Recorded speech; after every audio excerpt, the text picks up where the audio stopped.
Hello everyone, लक्ष्य YouTube channel पर आप सभी का हार्दिक स्वागत है। तो आज हम फिर एक नई वीडियो लेके आ गए हैं और जैसा कि आप सभी जानते हैं कि कल हमने 17 क्वेश्चन कर लिए थे, तो आज हम 18वें से स्टार्ट करेंगे। तो चलिए, प्रगतिशील शिक्षा निम्नलिखित में से किस कथन से संबंधित है? शिक्षक सूचना और प्राधिकार के प्रवर्तक होते हैं। ज्ञान प्रत्यक्ष अनुभव और सहयोग से उत्पन्न होता है।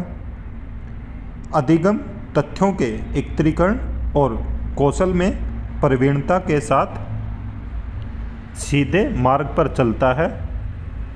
परीक्षा मानदंड संदर्भित और बाह्य है। तो यहाँ पे इन्होंने पूछा कि जो प्रोग्रेसिव एजुकेशन है वो किससे संबंधित है। तो अगर हम प्रोग्रेसिव एजुकेशन की बात करें, प्रगतिशील शिक्षा की, तो यहाँ पे जब हम बात करते हैं कि लर्निंग बाय डूइंग की, तो इसका आंसर होगा बी, क्योंकि प्रत्यक्ष जो ज्ञान प्रत्यक्ष अनुभव होता है और जो सहयोग से उत्पन्न होता है वो ही सबसे अच्छा अनुभव होता है। तो इसलिए जब बच्चा खुद करके देख के सीखेगा तो तभी वो प्रोग्रेसिव एजुकेशन को अच्छे से अचीव कर पाएगा। तो यहाँ पे इसका आंसर होगा ऑप्शन बी। नेक्स्ट क्वेश्चन, शिक्षार्थियों को सबसे कम प्रतिबंधित विद्यालय वातावरण में रखने के माध्यम से विद्यालय लड़कियों और अलाभान्वित वर्गों के लिए शैक्षिक अवसरों की समान करता है। वंचित वर्ग के बच्चों के जीवन को सामान्य करता है, जो इन बच्चों के समुदायों और अभिभावकों के साथ विद्यालय के संबंध को बढ़ा रहे हैं। विज्ञान मेला और प्रश्नोत्तरी जैसे गतिविधियों में अलाभान्वित वर्ग के बच्चों को भागीदार बनाता है। दूसरे बच्चों को संवेदनशील बनाता है कि वे अलाभान्वित बच्चों को दबाए नहीं और उन्हें नीचा न दिखाएं। तो यहाँ पे बात की गई है कि जो शिक्षार्थी हैं वो सबसे कम प्रतिबंधित विद्यालय वातावरण में रखने के माध्यम से विद्यालय कैसे होने चाहिए। तो यहाँ पे इसका आंसर ऑप्शन डी होगा कि दूसरे बच्चों को संवेदनशील बनाता है कि वे जो अलाभान्वित बच्चे हैं उनको दबाए ना और न नीचा दिखाए। क्योंकि जैसा कि आप सभी जानते हैं कि जितना हम बच्चों में संवेदनशीलता को डेवलप करेंगे तो वो दूसरों के प्रति संवेदनशील होंगे, और जो बच्चे डिसेबल हैं या जो मतलब ऐसे बच्चे हैं जो लाभान्वित नहीं हैं तो वो उनको दबाएंगे नहीं और कभी भी नीचा नहीं दिखाएंगे। तो इसलिए यहाँ पे इसका आंसर होगा ऑप्शन डी। नेक्स्ट क्वेश्चन, एकाग्रता समय के साथ मेल बैठाने के लिए एक आवंटित समय को घटाना और चरणबद्ध तरीके से इस एकाग्रता समय को बढ़ाना निम्नलिखित में से किस प्रकार के विकार से निपटने के लिए सार्वजनिक उपयुक्त हैं? अशांतकारी व्यवहार संबंधी विकार, डिस्फेजिया, संवेदी एकीकरण विकार, एकाग्रता ह्रास, अतिक्रियाशील विकार। तो यहाँ पे हमें बात करनी है कि एकाग्रता समय के साथ मेल बैठाने के लिए एक आवंटित समय को घटाना और चरणबद्ध तरीके से इस एकाग्रता समय को बढ़ाना निम्नलिखित में से किस प्रकार के विकार से निपटने के लिए सर्वाधिक उपयुक्त है? तो यहाँ पे इसका आंसर होगा वो है ऑप्शन डी, क्योंकि जो attention deficient hyper active disorder है तो उसी के साथ हम करेंगे कि जो एकाग्रता है उसकी धीरे धीरे बढ़ाएं हम, ताकि वो अपना ध्यान लगा पाए क्लास में और अच्छे से अपनी पढ़ाई कर पाए। नेक्स्ट क्वेश्चन, अधिगम निर्योग्यता वाले शिक्षार्थियों द्वारा एक पूर्ण और उत्पादक जीवन जीने के अवसरों को बढ़ाने का सबसे सही तरीका है? इस तरह के शिक्षार्थियों की कमजोरी पर ध्यान केंद्रित करना, इस तरह के शिक्षार्थियों से उच्च अपेक्षाओं को बनाए रखना, विविध कौशलों और युक्तियों का शिक्षण करना जिसे सभी संदर्भों में लागू किया जा सके, इन बच्चों को अपने लक्ष्यों का निर्धारण करने के लिए प्रोत्साहित करना। तो हम यहाँ पे बात कर रहे हैं कि जो अधिगम निर्योग्यता है वाले शिक्षार्थियों द्वारा एक पूर्ण और उत्पादक जीवन जीने के अवसरों को बढ़ाने के लिए सबसे सही तरीका कौन सा होगा कि विविध कौशलों और युक्तियों का शिक्षण करना जिसे सभी संदर्भों में लागू किया जा सके। जितने हम डिफरेंट मेथड से पढ़ाएंगे, जितने स्ट्रेटजी यूज करेंगे बच्चे पे, तो उतना ही बच्चा ज़्यादा सीख पाएगा। क्योंकि अगर हम एक ही तरीके से सिखाते हैं तो बच्चा बोर हो जाता है उसमें, और जब हम लर्निंग बाय डूइंग की बात करते हैं तो बच्चे को अलग अलग मेथड से, अलग अलग स्ट्रेटजी से सिखाना है। तो इसलिए यहाँ पे इसका ऑप्शन होगा सी। नेक्स्ट क्वेश्चन, अधिगम निर्योग्यता वाले बच्चों की प्रगति का निरीक्षण करने के लिए निम्नलिखित में से कौन सी पद्धति सबसे उपयुक्त है? व्यक्तिगत अध्ययन, घटनावृत्त अभिलेख, व्यवहार रेटिंग स्केल और संरचित व्यवहारपरक अवलोकन। तो यहाँ पे हमें बात करनी है कि जो अधिगम निर्योग्यता वाले, लर्निंग डिसेबिलिटी वाले बच्चे हैं, तो उनके बच्चों की प्रगति का निरीक्षण करना है, तो उसके लिए कौन सी जो विधि है वो सबसे उपयुक्त होगी? तो यहाँ पे इसका आंसर होगा स्ट्रक्चर्ड बिहेवियर ऑब्जर्वेशन। तो उनका जो संरचित व्यवहार है उसका हमें अवलोकन करना है, और हम अवलोकन करेंगे तभी हमें पता चलेगा कि जो अधिगम निर्योग्यता वाले बच्चे हैं तो उनको हम कैसे उनकी प्रगति में सहायक बन सकते हैं। तो इसलिए स्ट्रक्चर्ड बिहेवियर ऑब्जर्वेशन इसका आंसर होगा ऑप्शन डी। नेक्स्ट क्वेश्चन, बच्चों को शाब्दिक या गैर शाब्दिक दंड देने का परिणाम होता है बच्चे की छवि की सुरक्षा करना, उनके अंकों में सुधार करना, उनके सव्या के प्रति अवधारणा को नष्ट करना, उन्हें कार्य करने के लिए प्रेरित करना। तो यहाँ पे हमें बच्चों को शाब्दिक या गैर शाब्दिक दंड देने का परिणाम क्या हो सकता है कि उनके सव्या के प्रति जो उनकी अवधारणा बनी है उसको हमें नष्ट करना है। तो यहाँ पे इसका आंसर होगा ऑप्शन सी। नेक्स्ट क्वेश्चन, एक शिक्षार्थी केंद्रित कक्षा कक्ष में अध्यापिका करेगी। तो जो टीचर सेंटर, जो शिक्षार्थी केंद्रित हम लर्नर सेंटर की बात करते हैं, तो उसमें अध्यापिका है वो क्या करेगी? अधिगम को सुगम बनाने के लिए बच्चों को एक दूसरे के साथ अंकों के लिए मुकाबला करने हेतु प्रोत्साहित करना, वह अपने विद्यार्थियों से जिस प्रकार की अपेक्षा करती है उसे प्रदर्शित करना, और तब बच्चों को वैसा करने के लिए दिशा निर्देश देना, इस प्रकार की पद्धतियों को नियोजित करना जिसमें शिक्षार्थी अपने सव्या के अधिगम के लिए पहल करने में प्रोत्साहित हों, मुख्य तथ्यों की व्याख्या करने के लिए व्याख्यान पत्ती का प्रयोग करना, और बाद में शिक्षार्थियों का उनकी सजगता के लिए आकलन करना। तो हमें यहाँ पे बात करनी है शिक्षार्थी केंद्रित कक्षा कक्ष में कि अध्यापक क्या करता है। इस प्रकार की पद्धतियों को नियोजित करता है जिसमें शिक्षार्थी अपने सव्या के अधिगम के लिए पहल करने में प्रोत्साहित हों। क्योंकि हम जब बात कर रहे हैं लर्नर सेंटर की, तो इसलिए यहाँ पे इसका आंसर होगा ऑप्शन सी। नेक्स्ट क्वेश्चन, कक्षा परीक्षणों में अच्छा प्रदर्शन करने में एक बच्चे की सफलता हमें इस विश्वास की तरफ ले जाती है कि आंकलन वस्तुनिष्ठ है तथा असफलताओं को स्पष्ट रूप से पहचानने के लिए इसका प्रयोग किया जा सकता है। पाठ्यक्रम शिक्षण पद्धति तथा आंकलन प्रक्रियाओं पर विचार करने की आवश्यकता है। कुछ बच्चों को अनुत्तीर्ण होने ही चाहिए, चाहे व्यवस्था उन पर कितना भी अधिक प्रयास करे। बच्चे कुछ निश्चित सक्षमताओं और कमियों के साथ पैदा होते हैं। तो यहाँ पे कक्षा परीक्षणों में अच्छा प्रदर्शन करने में एक बच्चे की असफलता हमें इस विश्वास की तरफ ले जाती है कि पाठ्यक्रम शिक्षण पद्धति तथा आकलन प्रक्रियाओं पर विचार करने की आवश्यकता। क्योंकि जब कोई भी बच्चा अगर असफल होता है तो हमें जो भी हम पढ़ा रहे हैं बच्चे को, जिस वे से पढ़ा रहे हैं, जो मेथड के हम पद्धति यूज कर रहे हैं शिक्षण पद्धति, और उसके बाद हम इवैल्यूएशन कैसे कर रहे हैं बच्चे का, तो हमें इन सब पर विचार करने की आवश्यकता है अगर बच्चा असफल होता है तो। नेक्स्ट क्वेश्चन, आपकी कक्षा में कुछ बच्चे हैं जो गलतियां करते हैं। इस परिस्थिति का आपके विश्लेषण के अनुसार इनमें से कौन सा कथन सर्वाधिक उपयुक्त है? बच्चों की बुद्धि स्तर निम्न है, बच्चों की अध्ययन में रुचि नहीं है और वे अनुशासनहीनता उत्पन्न करना चाहते हैं। बच्चों को आपकी कक्षा में पदोन्नत नहीं करना चाहिए था। बच्चों ने अभी तक संकल्पनात्मक स्पष्टता प्राप्त नहीं की तथा आपको अपनी शिक्षण विधि पर चिंतन करने की आवश्यकता है।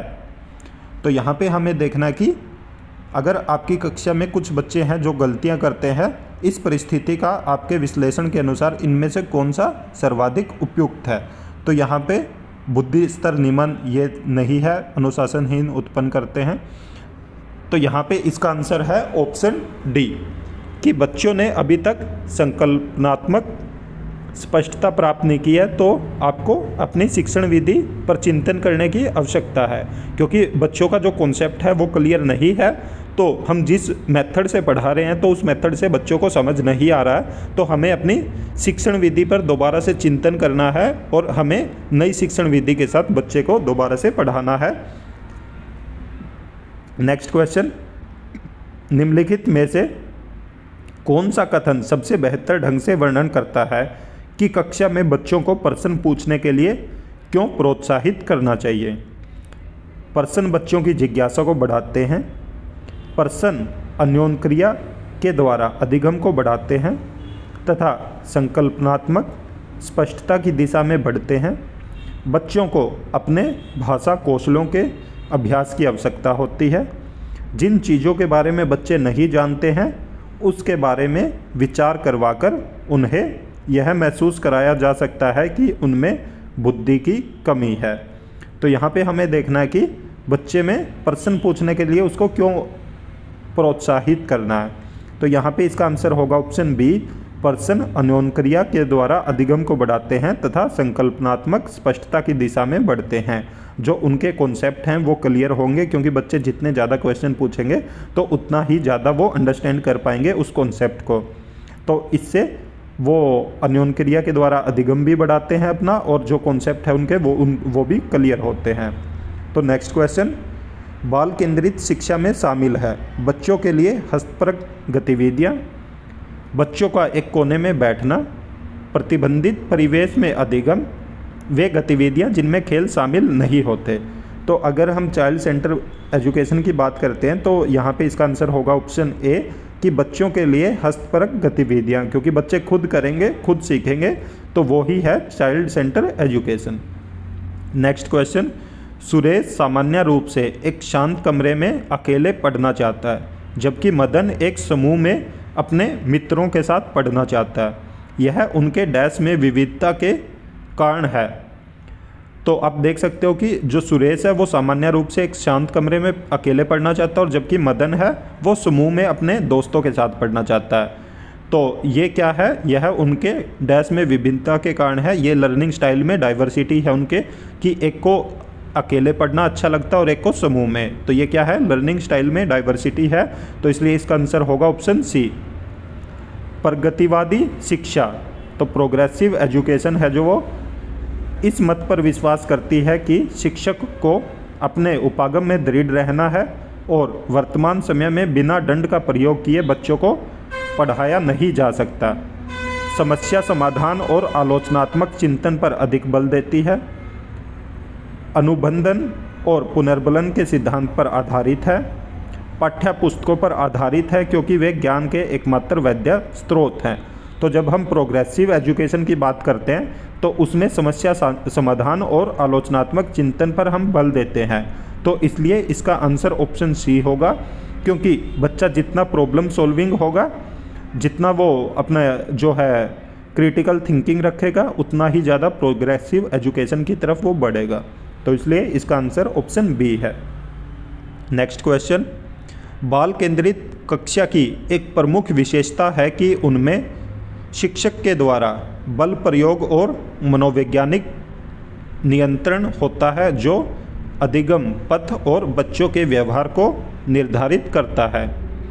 शिक्षक बच्चों के लिए व्यवहार के समरूप तरीकों को निर्धारित करता है, और जब वे उसका पालन करते हैं तो उन्हें उपयुक्त पुरस्कार देता है।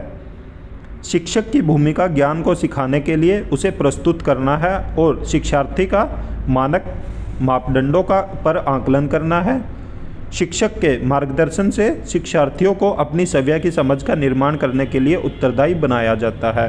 तो यहाँ पे बाल केंद्रित जब शिक्षा की हम बात करते हैं, कक्षा की हम बात कर रहे हैं, तो यहाँ पे आंसर होगा ऑप्शन डी कि शिक्षक के मार्गदर्शन से, सिर्फ शिक्षक को क्या करना, सिर्फ मार्गदर्शन देना है।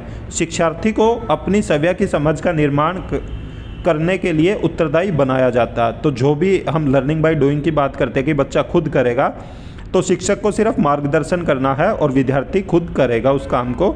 तो इसलिए यहाँ पे इसका आंसर ऑप्शन डी है। एक प्रभावी कक्षा में बच्चे शिक्षक से डरते हैं क्योंकि वह मौखिक और शारीरिक दंड का प्रयोग करता है। बच्चे शिक्षक का सम्मान नहीं करते हैं और जैसा उन्हें अच्छा लगता है वैसा ही करते हैं। बच्चे अपने अधिगम को सुगम बनाने के लिए मार्गदर्शन एवं सहयोग हेतु शिक्षक से सहायता लेते हैं। बच्चे हमेशा उत्सुक और तैयार रहते हैं क्योंकि शिक्षक उनकी प्रत्यास्मरण योग्यता का आंकलन करने के लिए नियमित रूप से परीक्षा लेता है। तो हमने जैसे कि इससे पीछे वाले क्वेश्चन में भी पढ़ा था और सेम वही है कि एक प्रभावी जो कक्षा है वो उसमें बच्चे अपने अधिगम को सुगम बनाने के लिए मार्गदर्शन एवं सहयोग हेतु शिक्षक से सहायता लेते हैं। तो इसलिए इसका आंसर होगा यहाँ पे ऑप्शन सी। नेक्स्ट क्वेश्चन, विद्यार्थियों से यह अपेक्षा करना कि वे ज्ञान को उसी रूप में पुनः प्रस्तुत कर देंगे जिस रूप में उन्होंने ग्रहण किया था, अच्छा है क्योंकि यह शिक्षक के लिए आंकलन में सरल है। एक प्रभावी आंकलन युक्ति है। समस्यात्मक है क्योंकि व्यक्ति अनुभवों की व्याख्या करते हैं और ज्ञान को ज्यों का त्यों पुनः उत्पादित नहीं करते। अच्छा है क्योंकि जो भी हमारे मन में है हम उसे रिकॉर्ड करने लगते हैं। तो यहाँ पे हमें बताना कि शिक्षार्थी से यह अपेक्षा की जाती है कि विज्ञान को उसी रूप में पुनः प्रस्तुत कर देंगे। ये बिल्कुल भी नहीं हो सकता कि हम जो शिक्षार्थी को सिखाते हैं वो पुनः उसी रूप में उसको प्रस्तुत कर दें। तो इसलिए इसका ऑप्शन यहाँ पे सी होगा, समस्यात्मक है क्योंकि व्यक्ति अनुभवों की व्याख्या करते हैं। तो जब हम सिखाते हैं तो उस टाइम पे शिक्षार्थी जो भी अनुभव करते हैं तो वो उन्हीं की व्याख्या करते हैं, इसलिए वो ज्ञान को ज्यों का त्यों पुनः उत्पादित नहीं कर सकते। तो इसलिए इसका आंसर यहाँ पे ऑप्शन सी है। प्राथमिक विद्यालयों में कक्षा कक्ष के संदर्भ में सक्रियबद्धता का क्या अर्थ है? याद करना, प्रत्यास्मरण और सुनना, शिक्षक का अनुकरण और नकल करना, जांच पड़ताल करना, प्रश्न पूछना और वाद विवाद, शिक्षक द्वारा दिए गए उत्तरों की नकल करना। तो हमें प्राथमिक विद्यालय के कक्षा कक्ष के संदर्भ में सक्रियबद्धता का क्या अर्थ है? तो सबसे पहले हम जांच करते हैं, उसके बाद प्रश्न पूछते हैं और फिर वाद विवाद करते हैं। तो यहाँ पे इसका आंसर होगा ऑप्शन सी। तो नेक्स्ट क्वेश्चन, निम्नलिखित में से कौन सी स्थिति बाल केंद्रित कक्षा कक्ष को संदर्भित करती है? एक कक्षा जिसमें शिक्षिका नोट लिखा देती है और शिक्षार्थियों से उन्हें याद करने को कहा जाता है। एक कक्षा जिसमें पाठ्यपुस्तक एकमात्र साधन होता है जिसका संदर्भ शिक्षिका देती है। एक कक्षा जिसमें शिक्षार्थी समूह में बैठे हैं और शिक्षिका बारी बारी से प्रत्येक समूह में जा रही है। एक कक्षा जिसमें शिक्षार्थियों का व्यवहार शिक्षिका द्वारा दिए जाने वाले पुरस्कार और दंड से संचालित होता है। तो यहाँ पे हमें बात करनी है बाल केंद्रित जो कक्षा कक्ष है उसके बारे में। तो जहाँ पे हम चाइल्ड सेंटर एजुकेशन की बात कर रहे हैं तो इसका आंसर होगा ऑप्शन सी कि एक कक्षा जिसमें शिक्षार्थी समूह में बैठे हैं और शिक्षिका बारी बारी से प्रत्येक समूह में जा रही है। क्योंकि जब हम चाइल्ड सेंटर एजुकेशन की बात करते हैं तो वहाँ पे जैसा कि बताया गया कि बच्चा ग्रुप में रह के सबसे ज़्यादा सीखता है, तो इसलिए समूह में बैठाया हुआ है उनको और बारी बारी से शिक्षिका हर समूह के पास जा रही है और उनको इंस्ट्रक्शन दे रही है। जैसा कि टीचर का काम है इंस्ट्रक्ट करना, तो वो इंस्ट्रक्शन दे रही है और जो शिक्षार्थी हैं वो खुद समूह में बैठ के कार्य को कर रहे हैं। तो इसलिए इसका आंसर होगा ऑप्शन सी। नेक्स्ट क्वेश्चन, बाल केंद्रित शिक्षा शास्त्र का अर्थ है बच्चों को नैतिक शिक्षा देना, बच्चों को शिक्षक का अनुगमन और अनुकरण करने के लिए कहना, बच्चे की अभिव्यक्ति और उनकी सक्रिय भागीदारी को महत्व देना, बच्चे को पूर्ण रूप से स्वतंत्रता देना। तो यहाँ पे बाल केंद्रित शिक्षा शास्त्र का अर्थ है कि बच्चे की अभिव्यक्ति और उसकी सक्रिय भागीदारी को महत्व देना। तो ऑप्शन सी। आपको लग रहा होगा यहाँ पे ऑप्शन डी भी कि बच्चे को पूर्ण रूप से स्वतंत्रता देना, क्योंकि हम चाइल्ड सेंटर एजुकेशन की जब बात करते हैं तो वहाँ पे बच्चे को बोलते हैं कि पूर्ण रूप से स्वतंत्रता देनी चाहिए। बट अगर हम इसका सबसे सटीक आंसर देखें तो वो ऑप्शन सी बन रहा, क्योंकि हमें बच्चे को पूर्ण स्वतंत्रता नहीं देनी है। टीचर को इंस्ट्रक्ट करना है, जहाँ पे भी बच्चा अगर गलत जा रहा है तो वहाँ पे इंस्ट्रक्शन देने हैं। तो इसलिए यहाँ पे इसका आंसर ऑप्शन सी होगा कि बच्चे की अभिव्यक्ति और उनकी सक्रिय भागीदारी को महत्व देना है। तो नेक्स्ट क्वेश्चन, अधिगमकर्ता केंद्रित विधि का आशय है परंपरागत व्याख्यात्मक विधि, उन विधियों को अपनाना जिनमें शिक्षक मुख्य कर्ता होता है, वे विधियां जहां अधिगम में अधिगमकर्ता की अपनी पहल तथा प्रयास सम्मिलित होते हैं, शिक्षक अधिगमकर्ता के लिए स्वयं निष्कर निकाल देते हैं।